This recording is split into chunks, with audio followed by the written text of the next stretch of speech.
Good Friday afternoon, the last of 26 shows, and I know one person in this audience that's happy to see. That's Matt Rector, only because he's brought about 30 guests here this year, and he's been great to do that. But our last show of the year, but maybe one of our best. You never know. Coach Jim Bridge with us, Stacy Clarity, who's always with us, and we're glad to have you both on the show. Welcome to the show. Thank you.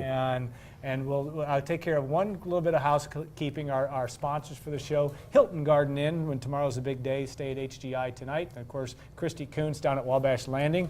And as Coach Bridge learns West Lafayette and Lafayette, he'll be driving and know that like the back of his hand before long. And then of course, State Farm agent Trent Johnson and Follett's Purdue Pride, our good friend Jeff Julik. We appreciate your support throughout the year. Coach, welcome to the show. You've been in Lafayette and West Lafayette for a while because you've already been through all of spring practice, but it's still new territory for you. But certainly an interesting and engaging start to your coaching career here at Purdue.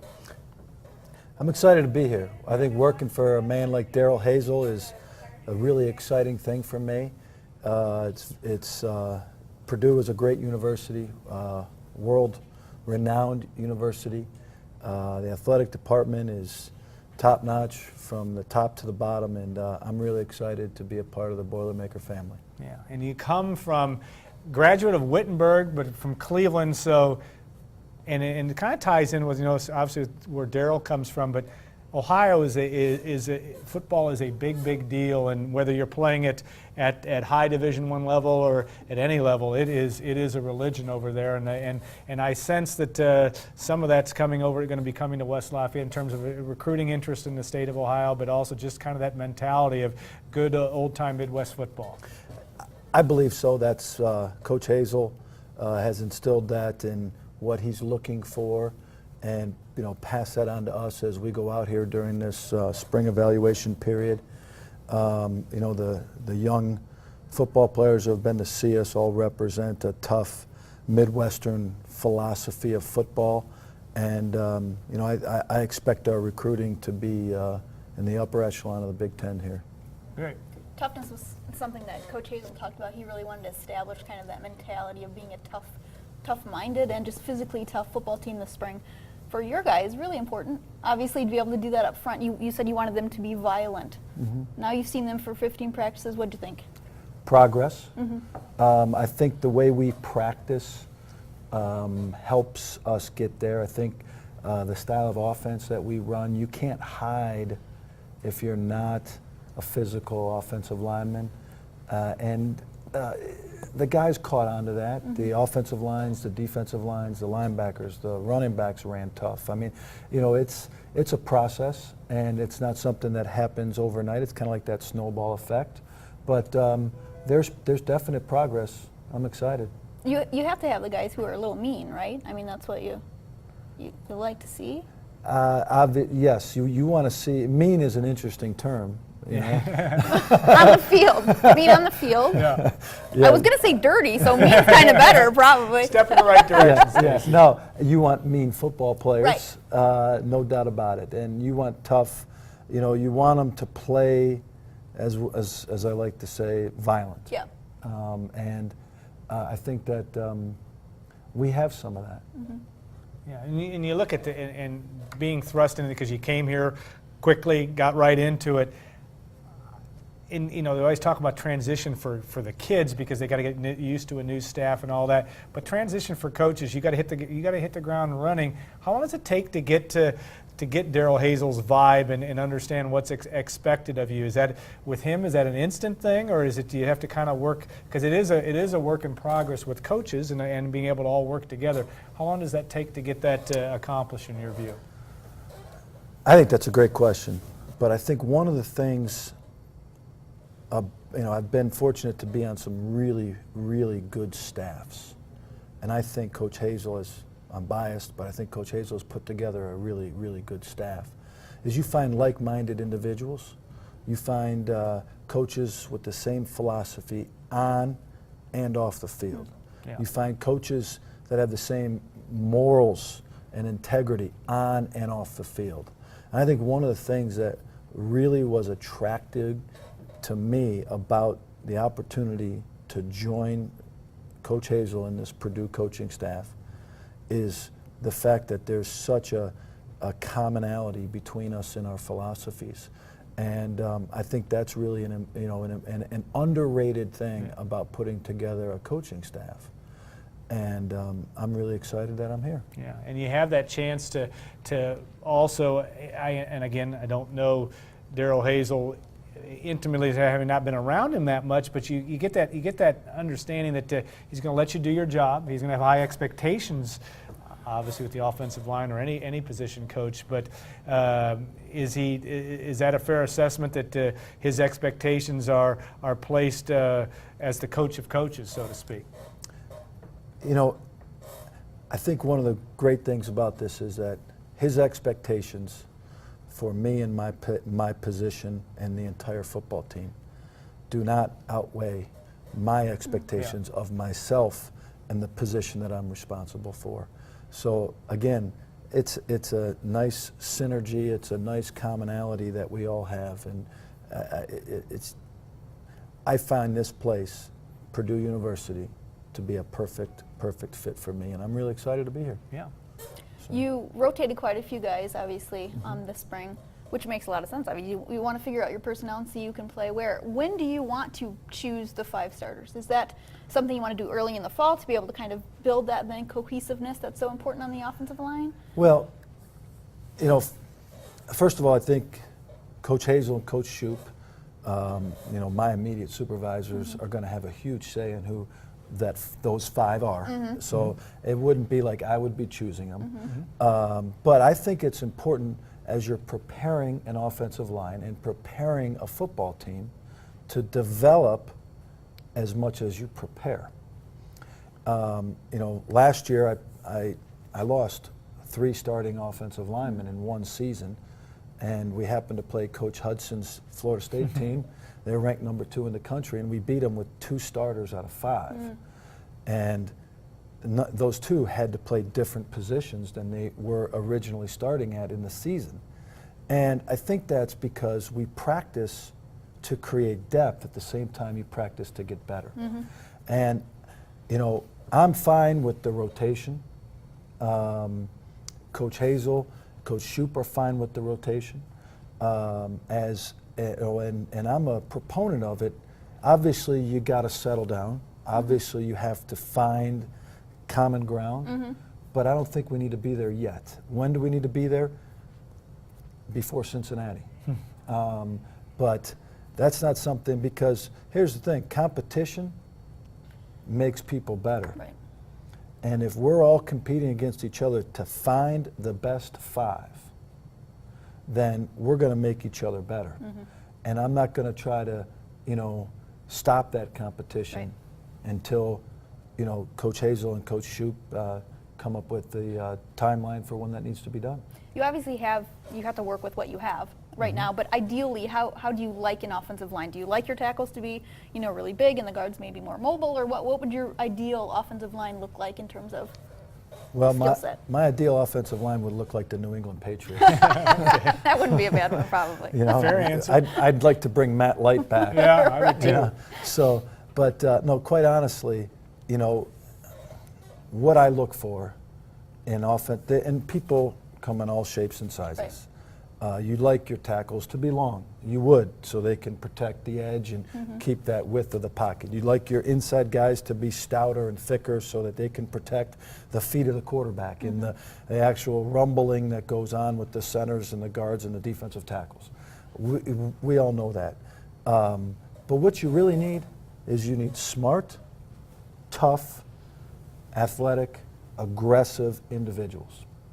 And, you know, they come in all shapes and sizes, you know, and I'd love to have a 6'8" tackle, but I'm going to play the best guy. Right. So. And you put that line together in terms of on the recruiting side. Are you one that it feels like you can you want body frame, body type as you bring them in and you put weight on them, or is that really changed in college football, where you are starting to get guys that are coming in at 295, 315, whatever? What's your philosophy there, and how do you try to recruit? That's an interesting question, because how many high school young men are there that are prepared Right. physically and size-wise to be a major college offensive lineman? Right. And there's some out there, and everybody's looking for those guys. Yeah. So, but that doesn't mean we won't get our share. But I think the trick to this is finding high school players that have the ability to be 6'5", 300 and some pounds, as opposed to some that are right now. Okay. And you can look at shoulder structure, a general bone structure of an individual, and they walk to the door and say, that's going to be a big kid. Or you could say, I think he might be topped out at 265, and I don't know that really fits us. So there is a little bit of an evaluation period of, what they're going to, and a vision of what they're going to be. And, to say that we're going to go take 6'8", 305-pounders right now, that'd be great, but we also have to be able to project that they can be that big. Right. Robert Kugler maybe isn't the perfect size right now. He says he wants to add 15 pounds by the time he's done here to get about 300 at center. But man, he seems like he just has those intangibles that you want in a player, especially at center. He's so smart, and obviously his background with his father being a coach, and his brother is a really good offensive lineman as well.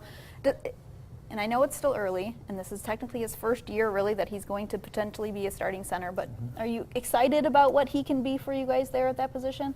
I don't think there's any question that Robert has a bright future. And I think the number one thing that Robert brings is the intangibles. He is a veteran, he's that young man that's ahead of his years. Right. He is a veteran player that's young. Right. As crazy as all this Right.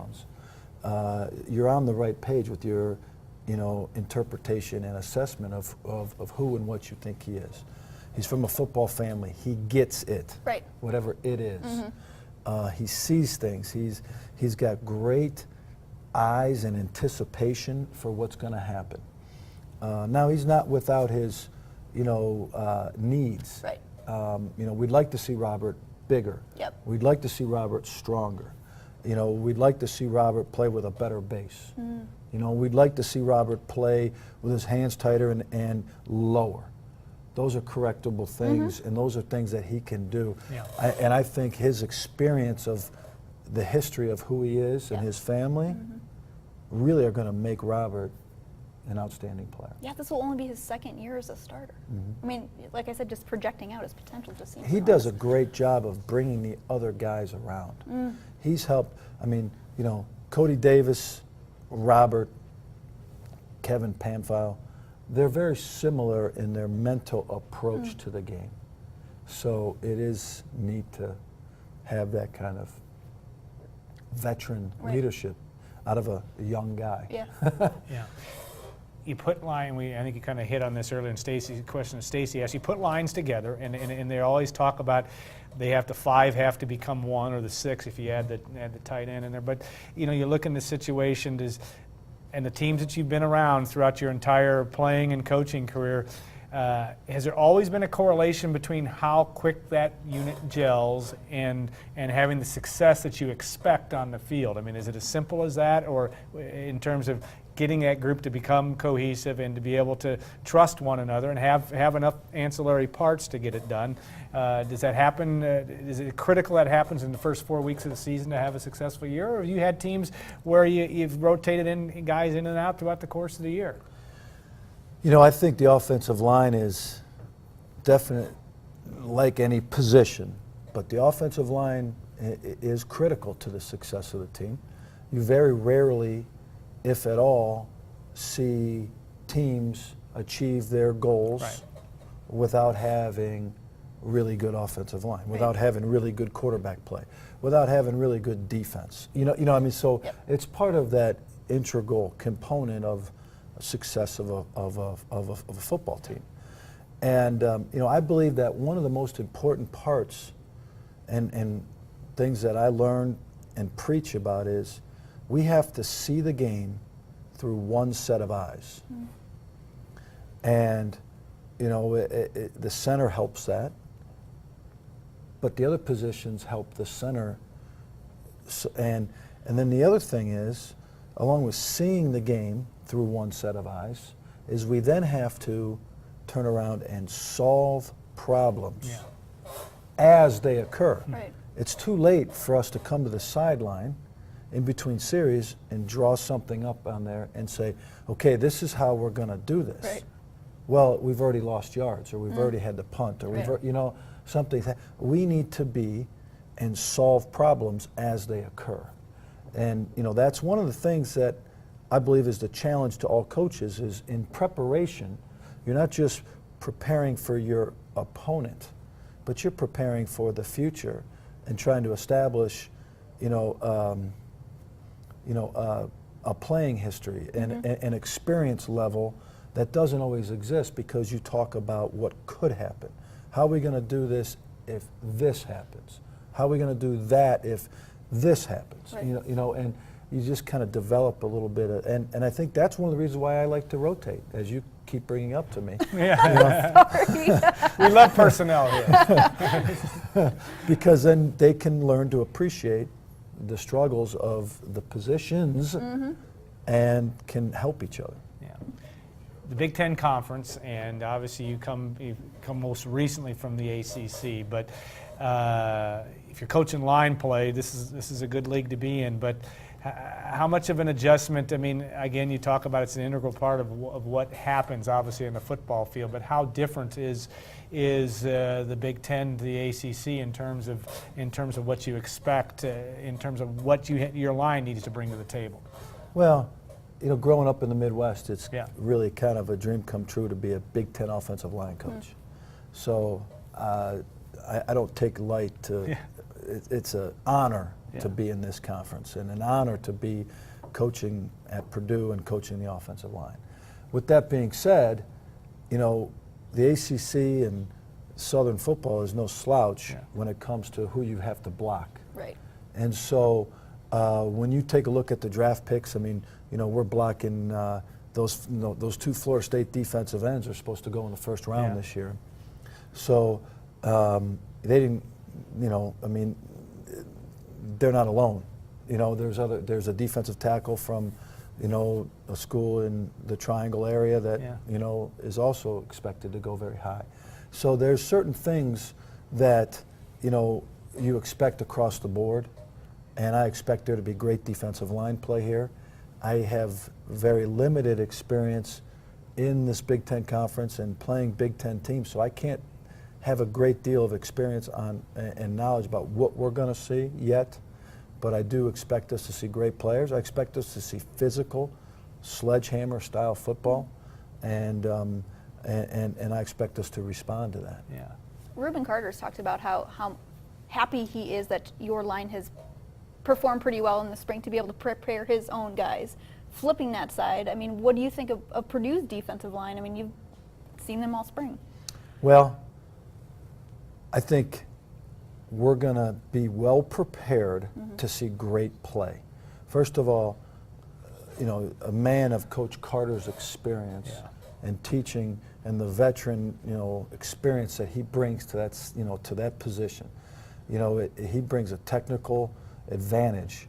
He brings, sound fundamental play, and he has challenged that group of great players, to get better, which in turn has made our day hard at practice sometimes.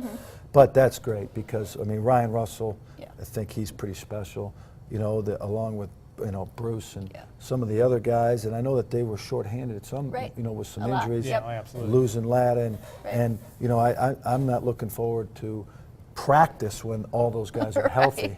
Right. But I'm looking forward to the games when they're all healthy. Right. But that's certainly helped us, no doubt. It's made us keep our pads down. It's made our drills are competitive when we go against each other. We both like to go against each other to kind of help create that violence that we keep talking about, and you know, it's a great fit, really. How developing relationships is so important, and I know almost all of the guys on the staff right now talk about being kind of the father figures and just having that nice relationship with your group of guys. How has it gone? I mean, it's fun, and we've talked about this. I love watching you in practice because you kind of have a sense of humor with them, but you're still really hard on them, and you know, pat them on the butt when they do something well too. But in the meeting room and kind of off the field, how's it gone so far? I think that there are fine young men in that room. I really mean that, and you know, I think they're figuring me out, and part of that is I believe that if I can be so demanding on them, that they can be demanding on me. Right. And I think that I challenge them to get better every day. Well, they should challenge me to help them get better every day. And so I take what we do seriously. And I'm also one of those guys that's not afraid to celebrate a good play and also critique and analyze and inspect a bad play. Right. And I think they expect that from me now. And they expect to get and hear every play, what's going on. So. All right. Well, we've already outkicked our coverage, to use a football term, or at least are taking our time. But Coach, thank you so much, and we have 100 more questions we could ask you. But we wish you well in your continued transition, and yet you're a Boilermaker and a resident of this community, and getting more and more into that as time goes on. And we look forward to getting to know you better, certainly in the days, weeks, months, and years to come. So thanks so much for your time, and we'll and you got to tune in tonight at around dinner time so you can watch yourself again. This is one of the best interviews you'll ever do. So, no, hey, thank you so much for your time. We're going to take a short break, and we'll bring DJ Bird and Brian Newbert on for segment 2 and continue our final show of the season. I keep repeating that. It's not because I'm wishing for that. I'm just happy that we've had another successful year. So we'll look forward to having you join us in a couple minutes on Gold and Black Live.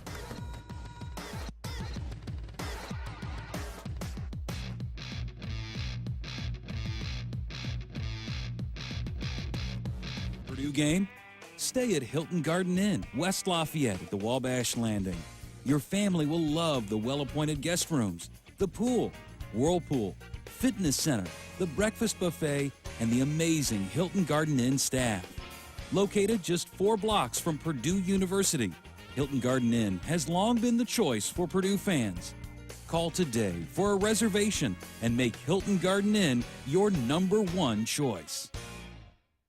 Check out the Purdue collection now at Follett's. Boiler up with Nike Fantastic T-shirts, League and Champion fashion colors.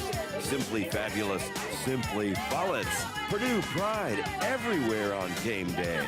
Nike sideline, worn by the team, by the players, and by you. And make every day game day with tailgate toss. Follett's, Purdue pride, a Purdue tradition, 17 game day locations.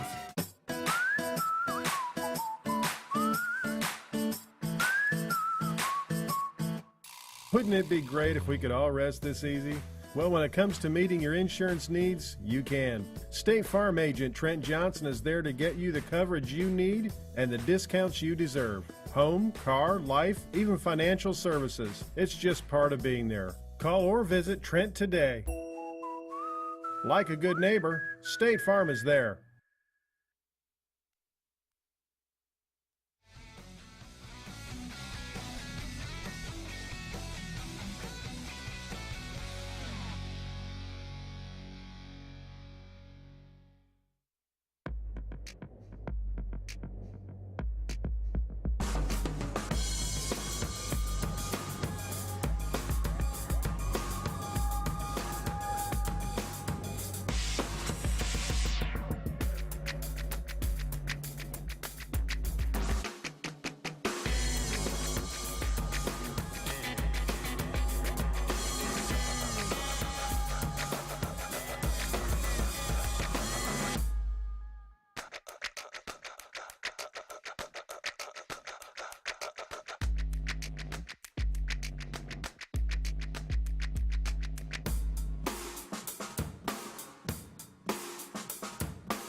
Segment 2, Gold and Black Live. This is a first. We have a tie on the show, not a tie, not a virtual tie, a beautiful tie. This is sartorially resplendent, I guess is the term. DJ Bird joining us. Brian Newbert, he always looks good. I have no idea what you just said. Well, it just means he's dressed well. But DJ, welcome to the show, and we'll try to entertain you for the next 20 minutes. You can entertain us. But really, it's it's hard to believe. I remember watching you as a junior in high school in West Lafayette's gym, and you ran all over the Red Devils, and now you're graduating from college. I know your parents probably say the same thing, but it's been a fast road for you. It definitely has, but it's been great just because I've been able to be around my family, be around my friends. Growing up 30 minutes away from here, it's been a great ride. I mean, both high school and just all the people I've gotten to meet and everything around this area. It's just been great. Yeah, no question. I've always been kind of curious, what's it like when you're the local kid? When so many people you grew up around can come to your games and everyone's paying attention to you because they all kind of feel that connection to you. Does that put more of a burden on a player when you know you're being watched so closely, or does it make it easier because you know so many people have your back?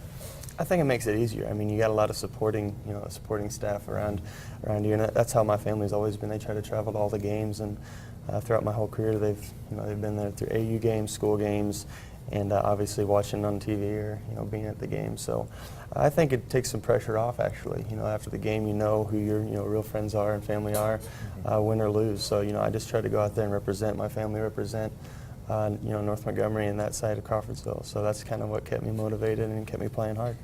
Yeah, and the opportunity to come in and play. Did you grow up a Purdue fan, or were you a fan of the team down south? Or because down in that area, there's definitely a mix of IU and Purdue fans, certainly. Well, my family have always been Purdue fans. They were Purdue family, and when I was considering schools, I liked Purdue and that sort of thing. But there was also some good schools recruiting me, and I had to take in consideration because I'd never been through that process, and my family's never been through that process. So just being able to come here and actually play for Purdue is something that makes my family proud, and I'm proud of myself for doing that. Yeah, no question. Just when you went through the recruiting process, I know some pretty good people wanted you. When Purdue offered you that scholarship that fall, was that it? Well, at the time, I had an AU tournament up at Notre Dame, and I actually had a stress fracture in my foot, but there were so many college coaches there, I was like, I have to play. So I was like, I'll get it fixed later. And after that tournament, that's when Purdue ended up offering me, and that's when my dad and I kind of sat down and said, hey, I have a great coach, they have a great they have a great team, good players on their team, and it was 30 minutes away, and it was just kind of that that feeling, why would I need to go anywhere else? So that's kind of how the decision was made, and that's why I committed so early my sophomore year. I think you guys lost that AU game to Beatty and Tyrone Johnson. We might have. I played so many games I can't remember. I was there. You were playing in the little hockey facility. Oh yeah. Down there in the bowels of the whatever their arena's called, Joyce Center. Yeah, the Joyce Center. Yeah. Anyway, that's kind of digressing, but that's good digression there. I guess that's a term. Sorry for the painful reminder. Oh, it's okay. You guys lost to Beatty. That can do it to anybody. But the opportunity to play, as Brian talked about, playing close to home, and yet I actually had to do another story with Brian Cardinal last night, and he talked about that transition. Now, he was obviously from Champaign, a little bit further west, but playing close to home, and it still is a transition when you make that from a senior in high school. How big was that transition for you? You didn't play as much as a freshman as you obviously did. You worked your way into playing and obviously came up big late in that season. But how big of an adjustment was it for you to come to Purdue, even though it was a known quantity for you? Well, when I first got to Purdue, it was a little different because in high school you're kind of the leader. You're talking. You're trying to you're just talking all the time and trying to be that leader. But me coming in as a freshman, I felt like these guys have earned their stripes. So I didn't talk as much. I just tried to listen to Crane, listen to those older guys that knew what practice was all about, knew how hard you had to go all the time, and that was an adjustment for me. So, and then I kind of started playing the 3-4 position, started playing the bigger position, which I don't mind switching up roles. So I mean, it was definitely a different style of game when I came in. You always want the best percentage shot, and I necessarily didn't do that in high school. So it was nice to be able to come in and just learn about the game of basketball and how to play the right way. Just one thing it would seem like about your career would be, you were always kind of that guy who did whatever the team needed, whether it was, playing the 4 when you were more of a guard in high school because that's where kind of the team needed you, whether it was, there were a lot of big hustle plays you made, but there were a lot of games where you made 5 threes. I mean, just almost you were kind of that little jack of all trades sort of player. Is that kind of how you view maybe some of the better contributions you made to this program? Yeah, and growing up, I tried to be the most versatile player that I could, whether it was playing the 5 in the post or playing a point guard. Growing up, just handling the ball or shooting the ball. Just trying to be a player that can fit in anywhere, and that's kind of what I tried to do at Purdue too. So there's some games where I hit some shots. I got some good looks, and it's pretty easy when you got E'Twaun Moore coming off Jawan Johnson's ball screen and I raise and I get an open 3. Well, they got some All-Americans on your team. It's a lot easier to knock down shots, and then when you don't get those shots, that's when I try to take the opportunity to make a hustle play or get some rebounds or just try to do something while I was in there to make an impact. What did you learn this year? Because this is the year where you were senior, didn't win as many games as you guys wanted to. Certainly had ups and downs. You certainly throughout your career, you had the highs and lows. The lows, Rob's injury on down, but you had a lot of highs as well. But what did this year teach you? What did you learn from the experience of not winning as much as you wanted to? Oh, it's definitely different. Throughout my whole life, really, I haven't, been below 500 in that sense. So you're always, you're trying to get better, you're trying to work. And then this year was a lot different. You have guys on your team that are playing a lot that are freshmen. Yeah. And without that experience, but you saw, we had the talent where we put together some games and, beating Wisconsin at Wisconsin, it just doesn't happen. And, we played Michigan really well until Trey Burke had 20-some in the second half. So he's good. He's a good player. So, I mean, it was definitely just a different year. And you got to face that just like you are in life. So I think they've learned a lot from this year and what they don't want to happen for next year. And as you can see, there's a lot of transition, stuff going on with Purdue basketball right now. But right now, I think there's a core group of guys that are, they want to show up next year and be able to turn that, season around. So, this was different, coming in as a freshman. I didn't think this would be my senior season, but with all the stuff that happened and the things you go through, you got to be able to get through it and learn from it. Yeah. You've seen the best of times at Purdue. You've seen some of the worst of times at Purdue. What has to happen now to make those worst of times back to the best of times that you were accustomed to earlier in your career, you feel like? I think it's just consistency. When you're coming out of high school, you don't understand that every day is getting better. Every day is working hard. You can't take certain days off like I felt sometimes we did as a team, And, I guess that's what happens when you have a young team and inexperience like that. But I just say they had to have that consistency and getting in the gym on their own and really, being selfless on the court, just playing for each other, knowing each other's strengths. My teammate can shoot, he's open in the corner, hit him, come off a ball screen, the big man's diving, get him the ball so he can just dunk it. It's a simple game. So once they understand just to be simple and be able to get open shots, get good looks, and get the ball in the lane like Tyrone and Ronnie were able to do a lot of the season, and that's when we were successful.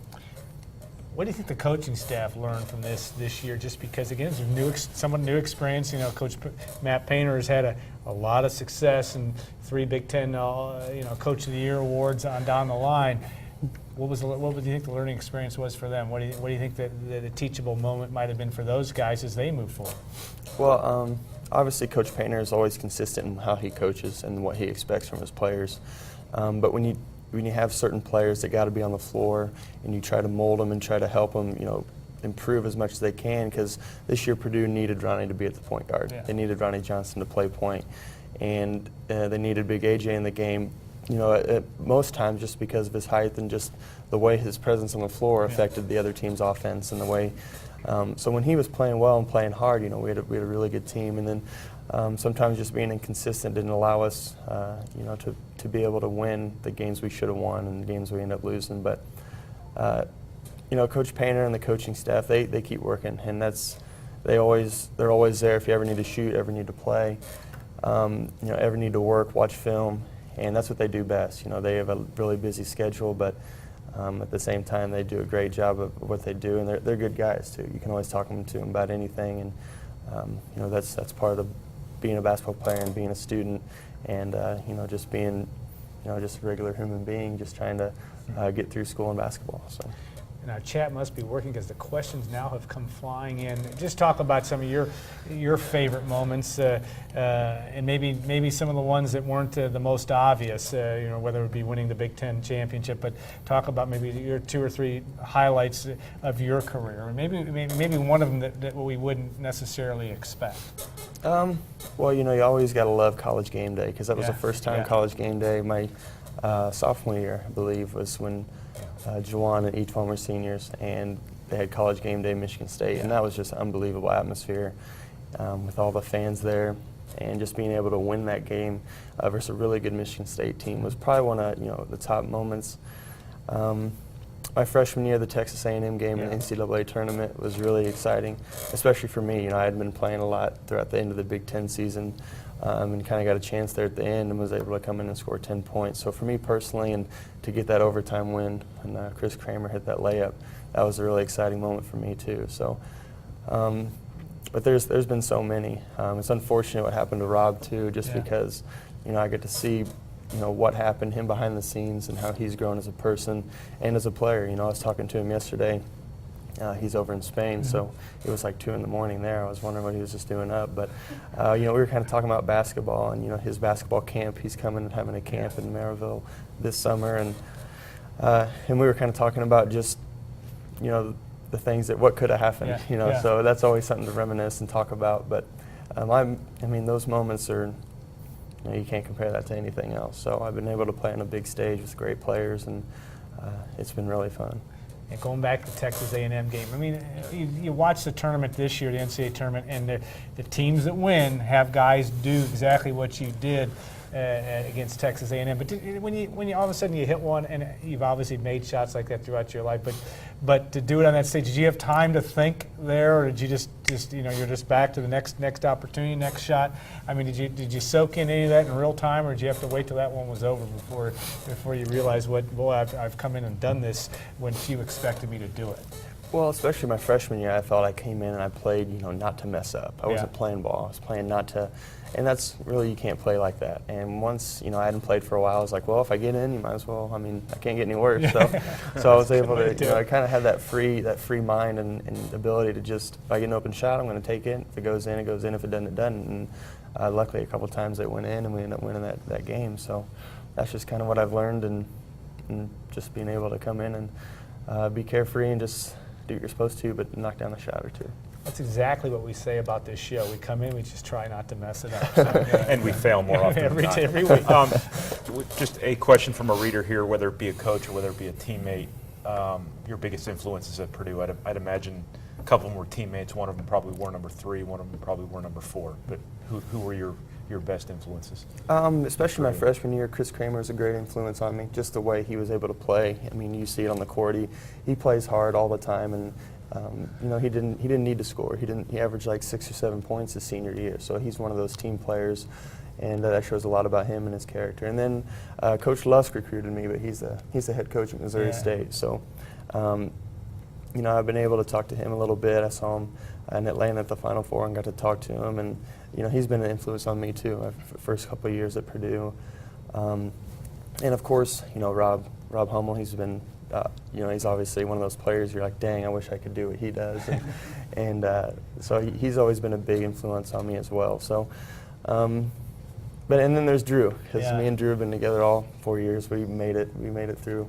Because we came in with 7 freshmen, if you include all the walk-ons and stuff. So, coming from where we come from and playing against each other all our lives, he's become one of my best friends. Not knowing it in middle school when we were playing against him in high school, but Drew's been awesome as well. Yeah.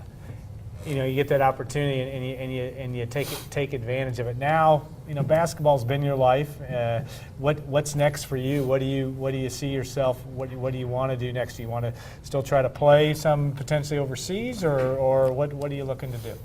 Me personally, I have. After the season ended, it was kind of just like, wow, what do I do? I've never had this type of freedom, this type of just, no practice today, lifting, that sort of thing. So I was able to think, I want to go to grad school. Do I want to get into coaching? Do I want to, get a job? And I realized I want to keep playing. So yesterday I was able to sign with an agency, and this summer I'll be training and working probably to play overseas. So not sure where yet, but trying to make the best I can of this summer to get a contract by this August. Was that part of your conversation with Rob last night about that Yeah. experience? It was, and Lewis Jackson's in Lithuania, Yeah. Kramer's in Germany, Hummel's in Spain, and then Keaton Grant's in Greece. Yeah. So I got a lot of people to talk to about different countries, and the agency I signed with is great too. They understand the ins and outs, and we have a connection there too through a mutual friend. So hopefully I can get the best position. I've been around Lafayette and everything for 22 years. I figured I'd play basketball overseas for a couple There are a years. lot of worse things you can do than make a little bit of money and travel the world. That's for sure. From that standpoint, I think it'd be a great opportunity if you can get it. Just one more question Yeah. about next year's team. Some of the players you came up with at Purdue, the Lewis Jacksons, the Robbie Hummels, the Chris Kramers, the Keaton Grants, those guys were so tough and so mentally strong. Do you feel like the guys coming back next year have that, or is that something they still have to grow into? It's a little different because, Ronnie didn't get to come in and have Lewis Jackson as a senior to Right. understand, what they left and what they were all about and everything. And the same thing with Big AJ. He didn't have Jawan, as a senior and him as a freshman to really learn what it takes to work and what it takes to build that work ethic. And this summer, I think it's huge for them, but I think they've built a little bit of that in terms of, improving and getting that mentality where it doesn't just happen. You don't come out of high school and be on you got your scholarship. That doesn't mean that you've won at Purdue, and that's what they have to learn, and that's what they've learned this their freshman year, that it's not a cakewalk. You can't go through the motions. So after the season that we had this year, I think that they'll definitely make strides in that and improve a lot before next year. I went down to a couple of questions here, and Phil K asked, and I don't know how much if you've played an open gym with the guys that are coming in this year with Basil Smotherman and Bryson Scott, and of course Kendall Stevens. If you had a chance to play pickup with them, and hopefully it's within the rules. And but in terms of that, and what do you think about those guys coming in? You probably had a chance to meet them, obviously. Yeah, I haven't been able to play with them in this past year, but I got to see Bryson Scott at the North-South All-Star game because my sister was playing in that. Right. And that was the first time I knew he had a twin brother. So Yeah. I guess that went over my head. Yeah. But and then Kendall Stevens, he actually played at Purdue. I got to see him there, and Basil Smotherman, I got to see him in some of our own open Yeah. gyms. So those guys, they work hard. That's one thing that you notice on the court. They play hard defense, and they got some shooters and some scorers too. So. You can't really say much about a freshman. Yeah. You can say all this and that, but once they get here, once they get in the swing of things, is where you really find out who they are and how they're going to react to certain situations. Yeah, no question. Last question, Brian. Go ahead. Have you called Austin Parkinson yet to insist he be good to your sister? I have not, but I have talked to him. But he's a good guy, and my sister's in a good situation there with IUPUI. They've had some good he's doing a good seasons, job. so I'm excited for that. And my parents kind of worked it out. I'm graduating, moving on, and they get 4 years to go to 4 years of college basketball. 4 more years of driving 30 miles every other night. Oh yeah, Yeah. They love it though. Yeah, they do. They're about as good of fans as you're going to get. Yep. And if you could only see all the things they were doing while you were playing. No, you did get the chance to see it, but it was a lot of fun to watch that. DJ, thanks so much Yeah, for your time. We no wish problem. you well, and thanks for taking the time Thanks a to lot, join DJ. us. Appreciate Thanks it. for having me. We will take a 2-minute break, and we'll bring in Kyle and Stacy to wrap up the show, unless DJ wants to stay. And we'll finish. We'll do a little spring football talk, and et cetera. And we'll want you to stay put for the final segment of the year on Gold and Black Live. Going to the Purdue game? Stay at Hilton Garden Inn, West Lafayette at the Wabash Landing. Your family will love the well-appointed guest rooms, the pool, whirlpool, fitness center, the breakfast buffet, and the amazing Hilton Garden Inn staff. Located just 4 blocks from Purdue University, Hilton Garden Inn has long been the choice for Purdue fans. Call today for a reservation and make Hilton Garden Inn your #1 choice. Check out the Purdue collection now at Follett's. Boiler up with Nike Fantastic T-shirt. League and champion fashion colors. Simply fabulous, simply Follett's. Purdue pride everywhere on game day. Nike sideline, worn by the team, by the players, and by you. And make every day game day with tailgate toss. Follett's, Purdue pride, a Purdue tradition, 17 game day locations.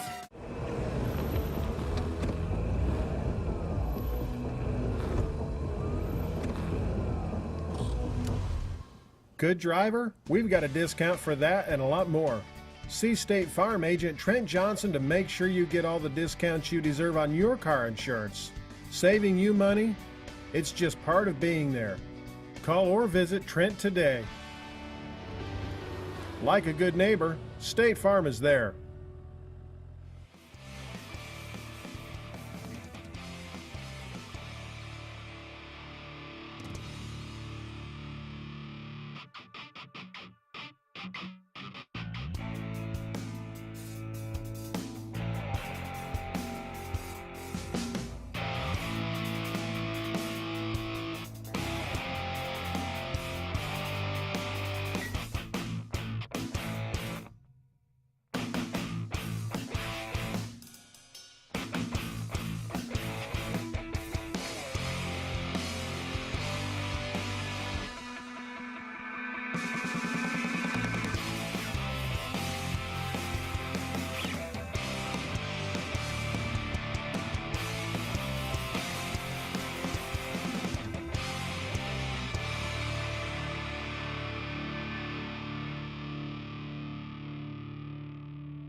Segment 3, Gold and Black Live.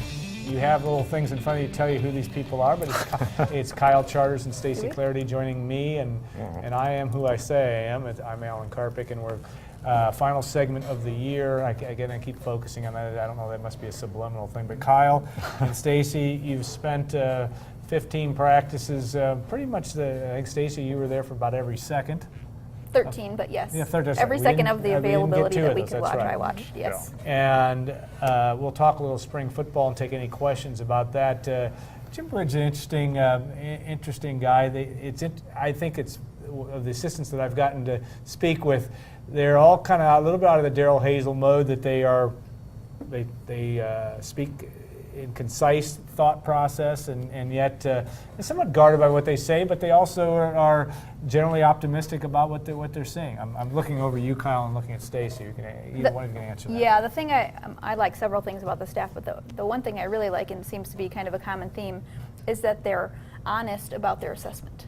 You know, one of the first things he said is, we're working, we've got a ways to go, and I think you get that really across the board, and because with what you see, that's true. So it's nice then to hear them say that as well, instead of like, oh, we have the best group of tight ends in the country, which I just happen to pick tight ends. I'm not knocking on the tight end specifically. I would have picked tight ends too. Would you? Yeah. I probably would have picked linebackers, to be real.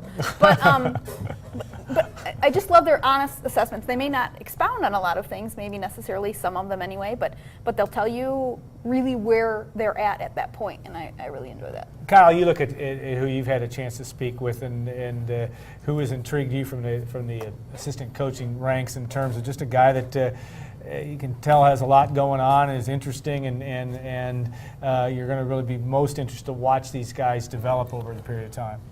Well, I just got done talking to Sean Robinson a couple of days ago, and Sean Robinson's dad a couple of minutes ago for a story we're doing for our Glossy issue, which publishes next week. But both of them are super excited, it seems like, about the new staff and about Marcus Freeman in particular. Just talking to Dave Robinson literally moments ago about Sean and about his feelings and moving to linebacker and things, and he just relayed that Sean is excited about this linebacker coach, Marcus Freeman, and some of the energy that he has brought to the position, and maybe some of the finer detail that he has helped Sean out with, in particular with his transition from being a quarterback only basically a year and a month ago. Yeah.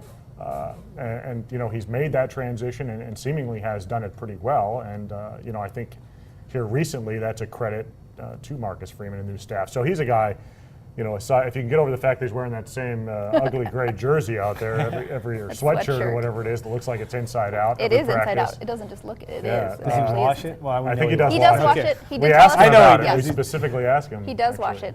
I every sat day. next to him. He did not. He was fine. So if you can get over his wardrobe during practices, he seems pretty solid. And others do too. I mean, you can go down the list, I Yeah. think, and they certainly bring a whole lot of energy.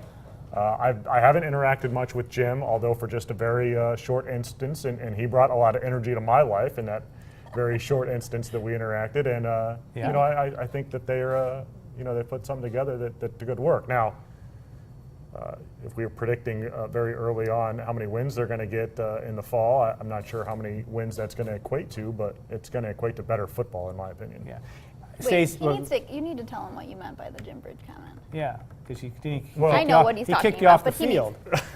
Well, we had a little miscommunication about what periods we're allowed to film practice during you the were first in the- practice yeah. of the year. It was the very first practice, I, yeah. by the way, was in the right. Oh, you were in the right. Okay. And I got yelled at by the offensive line coach, who happens to be Jim Bridge, that I was not supposed to be filming during that period. But I turned and scurried into the corner and held my head.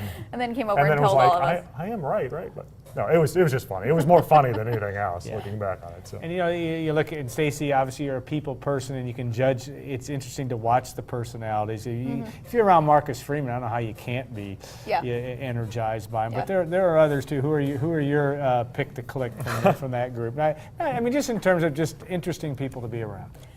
I like, as I told Jim Bridge, I mean, I always like watching him because of, I don't know if it's on purpose, but he does have a sense of humor about some of the things that he actually says to the Yeah. players. And I know we've talked at points on the show and on our radio show too, John Haycock is really interesting and very demanding. And the one guy I would wish I could have seen more is Hudson. But Yeah. because he's kind of he just kind of roams and goes to different groups and doesn't have one position group. So he's kind of a guy that I missed, being able to really watch. And there were moments where he, would be with the linebackers when Freeman was with the linebackers and stuff like that. So I think he's kind of interesting because obviously he looks like a guy who would get after guys, but he's the one I really don't know about Yeah. out of all the group. And Shoop, because they play the music in practice, it's hard sometimes to hear him because he's always in the middle of the field. So it was almost positionally like where they actually literally were practicing on the field in the drills. It was easier to really listen and to watch certain coaches. My guess is you're going to get to know Hudson just because I think he's going to be pretty animated just on how he acts. But Yeah. you don't know. That's kind of the interesting thing, too, because this is definitely a top-down approach. I mean, which maybe makes sense. You have Daryl Hazel, the head man, you have your two coordinators, but everybody's performs their role. And yet, in my experience, and obviously I was only at maybe 2 or 3 practices over the course of the time, it's like bees buzzing. They are constantly, there's constant chatter, but there's also focused chatter on what's going on. I think that's a big plus for those guys. Yeah, from that standpoint. All right, so your spring practice, you had a 14-0 spring game. It's so hard to tell. Yeah. Yeah. Coming away from a spring game, I mean, Yeah. we watch, how many of these have we watched now over the years? And, sometimes, I think you can tell sometimes when they're either really, really good or if they're really, really bad. Then you sort of get a feeling for how they are. But they just were. I mean, I didn't get a strong feeling one way or the other about it. And, maybe that tells us that they're right in the middle right now a little bit. And they had so many injuries, too. Right. Especially on the game day, the guys Yeah, that on didn't game play. day. And nothing I think that's going to be any more significant maybe than a couple of months, but I think that made it, the Gold Team defense was just hurt by a poor draft, in my opinion. And, and also Calling out Ricardo. Yeah, and Ricardo being injured, which Right. makes it difficult to determine exactly what you have out there. Yeah, and we've talked about this and written about this too. Akeem Hunt is the one guy when you just look at the stats and maybe even watching it, you're like, that's your star. 134 yards, touchdown, 19 carries. He was almost literally the only running back on that team, with Jonathan Curry was the other kind of active guy. But what does it mean? Well, it's Is funny Akeem Hunt now the big marquee look- back? He's like the all-conference guy. I'm like, look at our still pictures, and Yeah. I'm not trying to call out guys or something, but you look at those still pictures and you look at the defenders who are the ones tackling Right. him, and they're not going to be the defenders you see for Purdue's defense in the fall, and they're certainly not going to be the defenders that you see playing for Ohio State or Right. Nebraska in the fall either. And I think so. Then you have to sort of temper your enthusiasm a little bit about Hunt. Now, I think he is bigger than he was. Maybe he can be more physical. He ran between the tackles some in the spring game. Now he had some huge holes to run through. right. So we'll see. I mean, I don't expect him to suddenly be a 1,500-yard rusher either, but Could be He better. does average, I mean, not to bring out He old- does average a ton of yards per. more per- yards per carry than any running back in the history of Yeah. Purdue football. And now you have to temper that with how many carries he's had. But this guy has put up big numbers. Anybody can take one to the house against Ohio State. At least he's going to warrant some attention. But it will be one of the storylines to see. You know, that's what's going to be interesting, guys, in terms of what happens in the fall and who it's a skill position, and, Right. and what the heck, you know, how are you going to integrate this, and that's what I think is going to be a big storyline come August, whatever day it is when they show up. There are a lot of questions at all of the skill positions. I think we can count quarterback in that too. Yeah. We don't know who the quarterback is going to be. We can guess. We can have our favorites, but Yeah, and you guys can argue. but we don't know. And to me, when you look at this roster and you look at the talent and you look at the depth chart and you make the depth charts, which Kyle and I kind of talked about this week for our magazine, it's tough to feel confident on the two guys you're putting at some of those positions. Yeah. And in part because maybe they're at receivers. There are tons of guys you're just not sure. Nobody's really emerging. And the defensive side of the ball too at linebacker or wherever they're building depth. I mean, there is absolute work to be done here for this staff. I mean, there's no question that it's going to be difficult, I think a very difficult first Yeah, year. we were putting together the wide receiver depth chart, and really there's not, in our opinion, I don't know if there's a whole lot of difference between the number 2 guy and the number 6 guy Right. at the moment. I mean, I think Dolapo McCarthy is probably a couple of steps ahead of Yeah. some of the others there, but Yeah. you're trying to figure out how to put 2 through 6 on the depth chart. It's a little bit difficult to do, and that it's not quite as sexy a position, but offensive guard, you've got 4 guys there who rotated around with the first team, so you're trying to figure out what they're going to do at those positions. I do think they might have some good options, but trying to figure out exactly how that shakes out is a little bit difficult. I've been totally spacing all these questions, and this is the from Billy talking about a lot of folks in the boards are still talking about 4 to 5 wins next season because of how bad we being Purdue, and how tough the schedule is. I think that's selling us short. Thoughts? Question mark. Well, I think we said we put the over/under. At least I did. You did. I don't know if you agree with me on the I didn't radio show on respond. Monday. I put it at 5 on the over/under. That's what I 5 would. I think they're going to kill Northern Illinois. That's one game I know that they're going to kill. That's an inside Heartbreaking. shot at Stacy because she's a Northern Illinois grad. Okay, 5. So are they over or under? I'm going to hit it right on 5. Push. Okay, push. It's too early. You got to come say it on. now. This is just today.